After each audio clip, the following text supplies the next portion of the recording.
Good morning. Okay, so recently ang naging topic sa social media, it's about a true gospel, no? Meron din ako napanood na video na alam kong mostly, alam niyo to, the moment you accepted the Lord of Jesus Christ, that's the time you will have the Holy Spirit. Actually, the truth is, ang lahat may Holy Spirit. Ibibigay ko siya yung verse, no? Namatay ang Panginoon Jesus sa lahat, so definitely ang kanyang spirito ay nasa lahat, hindi lang sa mananampalataya, no? Kasi siya ay Diyos ng lahat, no? Sabi nga sa Acts chapter 2 verse 16 to 18 or Joel chapter 2 verse 28. Afterwards, I will pour out my spirit on all people. Your sons and daughters will prophesy, your old men will dream dreams, and your young men will see visions. Ang tanong dito, nananatili ba ang banal na spirito sa iyo? Paano mo nalalaman na nanatili siya sa iyo? Anong proof mo? Nakikita mo ba ang kanyang pagkilos? Alam mo ba kung paano siya kumilos? Kung alam mo, magbigay ka ng testimony, mag-share ka ng proof na totoo ang sinasabi mo. Sa panahon ngayon, maraming false prophets. Hindi mo ba naisip baka isa ka sa mga nadideceive ng kaaway? Nasa church talaga ang false prophets. Nasa tagapagsalita. Kaya magsiliksik at maghanap. Paano mapapatunayan na ang paniniwala mo or ang sinasabi mo ay totoo?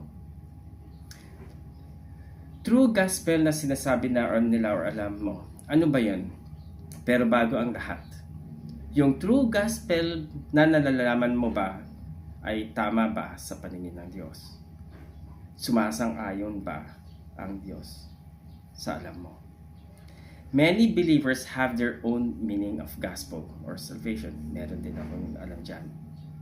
Pero paano mo masasabi na ang paniniwala mo ay tama? Paano mo masasabi na iyong salita at ang paniniwala ay nag-a-agree sa iyo ang Diyos? Hindi ibig sabihin na iyong paniniwala ay galing sa Biblia o kinuha mo ito na tama ka. Kasi ang tao ay sobrang talino, magaling mag-isip. Kaya ang bawat salita na nandito sa Biblia kaya nilang magbigay ng kahulugan o paliwanag.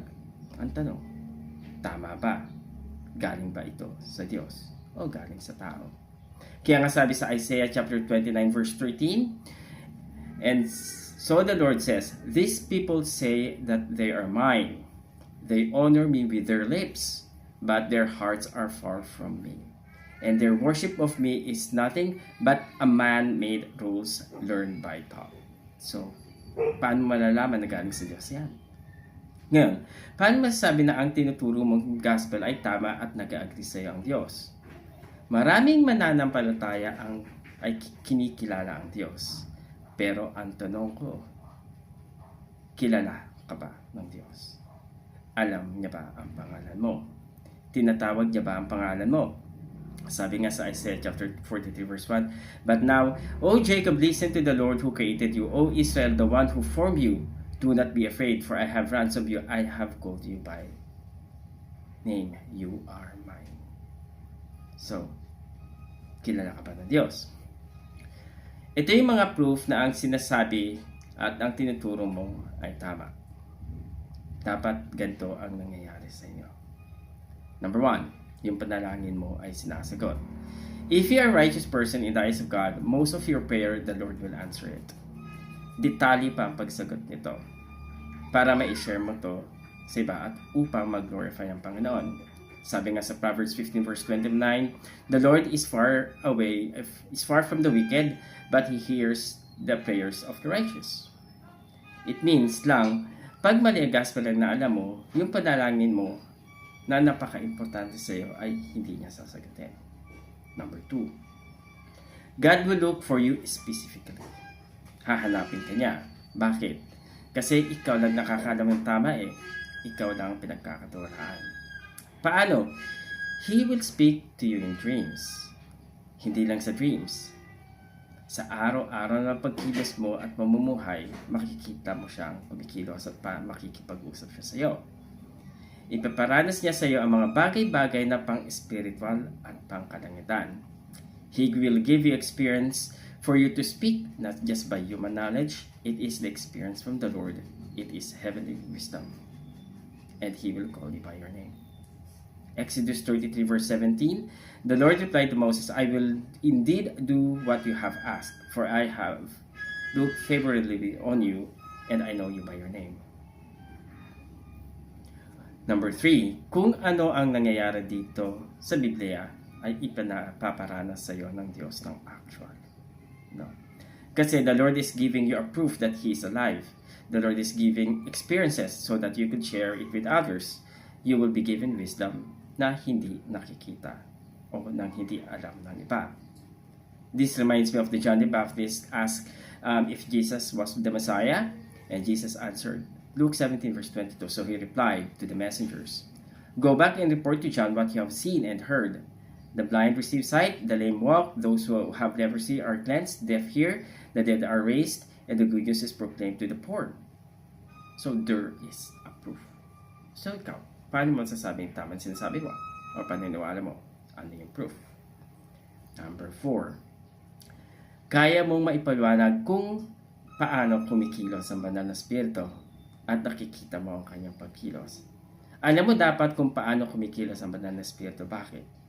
Kasi kung mali ang tinuturo mo sa harapan ng Diyos, sabihin natin, tama siya sa iyo, pero mali sa Kanya. Ang banal na espiritu ay magko-correct nito. Dapat makita ito ng mananampalataya upang mabago niya ang kanyang itinuturong mali. Sabi nga sa John 14 verse 25 to 26, All this I have spoken while you is with you, but the Advocate, the Holy Spirit, whom the Father will send in my name, will teach you all things that will remind you of everything I have said to you. Number 5, disiplina. Pag ikaw ay nagkamali, kahit maliit lang na kasalanan, mabilis ka matidisiplina. Dahil gusto niyang palagi malinis ka sa harap ng tao kasi tingkod ka niya. Hebrews 12 verse 5 to 6. And have you forgotten encouraging words God spoke to you as His children? He said, My child, don't make light the Lord's discipline, and don't give up when He corrects you. For the Lord disciplines those who loves, and He punishes each one He accepts as His child. Yan. So kung ikaw ay isang mananampalataya at nararanasan mo ito, mapalad ka, ibig sabihin na sa iyo ang karunungan at biyaya ng Diyos at na sa iyo ang Holy Spirit. Ito lang po ang tinuturo ng Diyos sa akin ng ating Panginoon Jesus at ng ating banal na espiritu. Hindi po ako nag-aaral sa Bible School, pero marami po akong karanasan na galing sa ating Panginoon. So, tandaan, maraming nagkakalat na false prophets ngayon. Hindi mo alam, baka ikaw na pala isa sa mga yon o yung kilala mo. Tandaan, ang banal na spirito ay makikilala mo siya na mabuti sa Old Testament. Nandun din ang ating Panginoon Jesus. Kilalanin mo siya. Maraming salamat.